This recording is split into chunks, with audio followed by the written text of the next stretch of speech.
record store day where tons of cool kids go to fight for 7 inches and thousands are introduced to neckbeard lice. It's a lovely concept when you think of it like that, and you can only imagine how disappointed I was not being able to partake in that last year. With that said, I was more prepared this year, and I made a list of hopeful albums to be reissued, or really any OCD list you could imagine, you know, anything compiled. The reality is, as we grew closer to this event and I was able to see what was available, I instantly started marking everything, and, you know, all knowingly accepting that I wouldn't even obtain half of these albums. The strangest thing was I didn't end up with any album I had on my list, actually, though. So, with that said, I got into the store a little bit late. The site listed its hours as to being open at 12. You know, I get there's already people outside, but they're standing outside for baked goods. First thing here is Starfucker. Now, first thing people are probably going to recognize them from, aside from the crazy name, it's a Target commercial. Target ad had them, and this is basically the demos from the album Reptilians, which was really good release last year. And so this one's called Heaven's Youth, and you can see all right here. I don't mean to be reading this information off. It's a 180 gram white vinyl record, you know, just single LP here. It's only 1,000 copies, and it has a digital download available.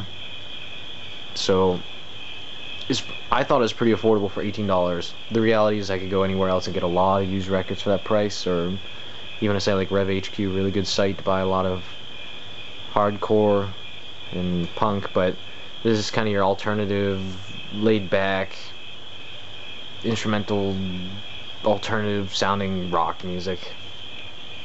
Good vibes. The reason I say it's affordable, you look at Pelican here, this was $30, and I mean, this has no sugar coating. This isn't colored vinyl. This would look pretty nice though as an orange record, I'd have to say, like one being orange, one yellow. But this one's Australasia. This is an earlier Pelican album. This is the first time it's been reissued since 2003. So says the little sticker right here. Or maybe I read that wrong. Hydra Head edition of their 2003 debut full length featuring original artwork. On tour throughout Europe, April 2012. So, Pelican offer up that great post-metal, heavy, sludgy sound, you know. I like a lot of post-rock bands, but with everyone coming out sounding like either a knockoff of Godspeed or Explosions in the Sky, I needed something with a little bit more sustenance. That being bands like Pelican, who can mix in not a more aggressive side, but a more potent, a more powerfully packed side, where that bass is really taking out that room.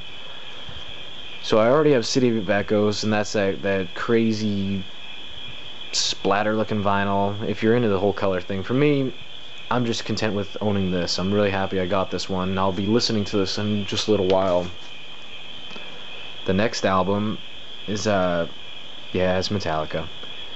It's Metallica Beyond Magnetic. Let's hope that by being beyond, they've learned from their mistakes of trusting Rick Rubin for recording, because, you know, to be honest, it's not that Rick Rubin's bad, but Death Magnetic, a lot of people go up and down saying that it was recorded horribly.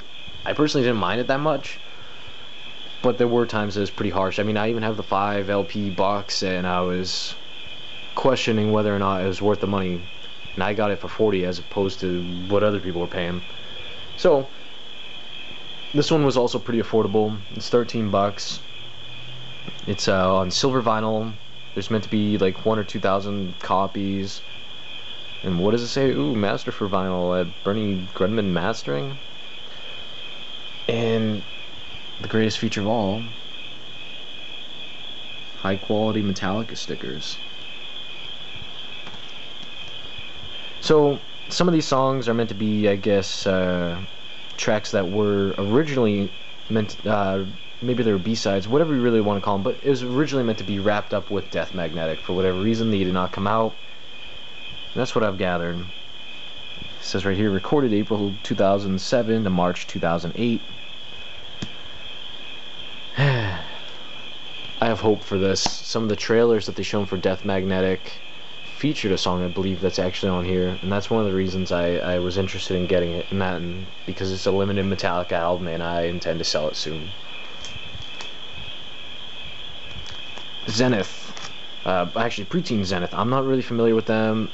I'm going to be uploading a video in just a little while of me opening this up, testing it out. I don't even know if it's colored vinyl yet. It's just meant to be a real good dream pop kind of alternative record. That's really vague there, but with a name attached to it being Good Records, I want to be hopeful, you know. Shipped April 21st, 2012. There were a few different covers for this album. I thought this one was the nicest. This one's 180 gram, comes with a CD, and I will be testing everything out through my modest Kenwood turntable, some tower speakers over there, and yeah.